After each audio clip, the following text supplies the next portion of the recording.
having a strong policy of protecting its citizens, yet for my case, there is still no movement. I've also written the letter to my president with no reply. While you're in North Korea? Yes, about 1 month ago. So for this reason, I am disappointed in my government. What's your message to your family? I've had the opportunity to phone call them, so I've already spoken to them. And I've been going back and forth from hospital to the labor camp for the last year and a half. And right now I'm serving at the labor camp right now.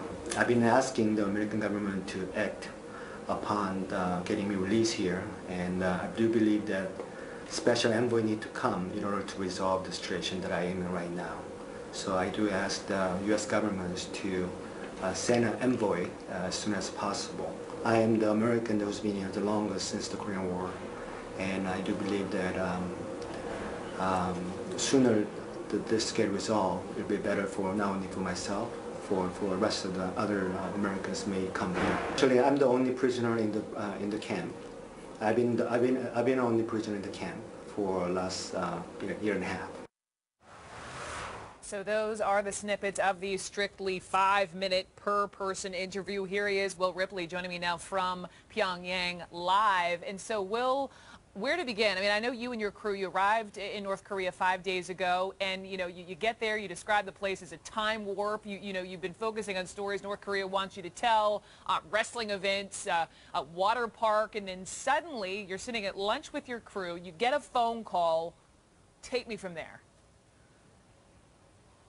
Yeah, we were pulled away from lunch into the hallway and told that something had come up and that we had an urgent change of plans. We were supposed to go tour a temple in the afternoon, but instead we were told to take our gear, get on a van. We had been taking a tour bus. We took a different van and then took a different road, a 2-hour drive back to Pyongyang. We thought we were going to possibly speak with a government official. We put in a request at the beginning of our trip to talk to not only a government official but also the 3 detained Americans, but we were told that to speak with the Americans was pretty much impossible. So that really wasn't even on our radar. As we approached this hotel, we didn't know really where we were. It was a route that was unfamiliar to us, and as we're standing at the front door getting ready to walk in, some more officials came out. They briefed us and said there had been another change of plans, and the North Korean government decided to grant us access to these 3 detained Americans as long as we followed the guidelines. 5 minutes, and we can only tackle certain topics, and if we veered away from those topics or went over the time, we were told the government would be very disappointed in us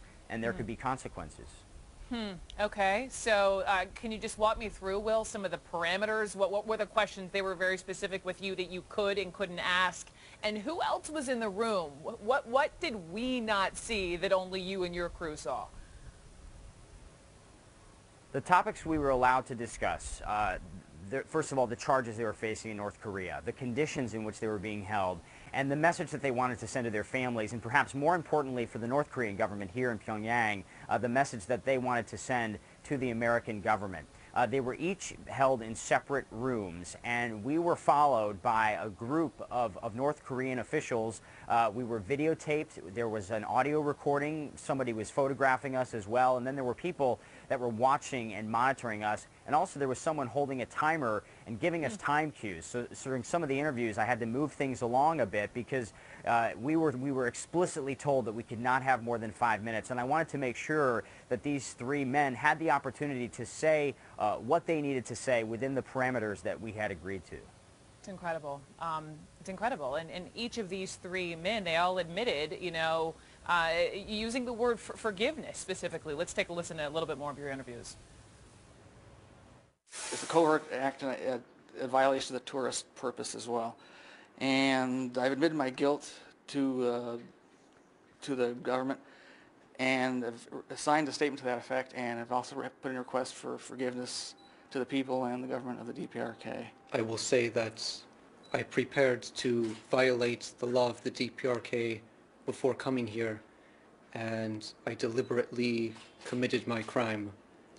I have already admitted my guilt and apologized to the government of the DPRK, and I have been asking for forgiveness. I did have some assumptions, but I did not quite agree with the charges until I got here. So, and after being trial for, that during the period of time that I realized that what I done has offended and then has violated their law. Will, going back to just the first soundbite we played with Jeffrey Fowle, it almost appeared he was glancing down. I don't know if it was something he had written or someone else had written for him. What was he reading off of? I believe that they were his notes to try to organize his thoughts. He had a lot that he wanted to get in. He was very concerned about his family, his children. He was arrested on his daughter's birthday. His kids are in elementary school. His wife is a part-time hairstylist. And so I think he wrote himself some bullet points, knowing that we had limited time and there were a lot of things that he wanted to say. I don't know if they were coached beforehand, if there was a discussion with them like there was with us. It wouldn't surprise me if there was.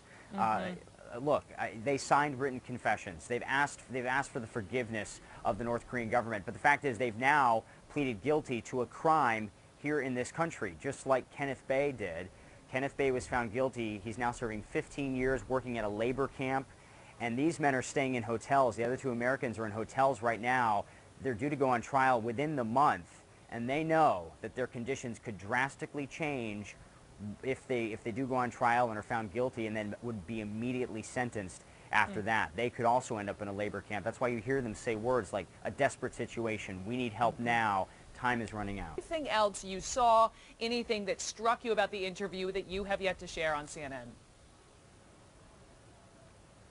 You know, what struck me was that, for one, they looked good to me. I know Kenneth Bae has had some health problems recently, but they were well dressed. They seemed to be in relatively good spirits.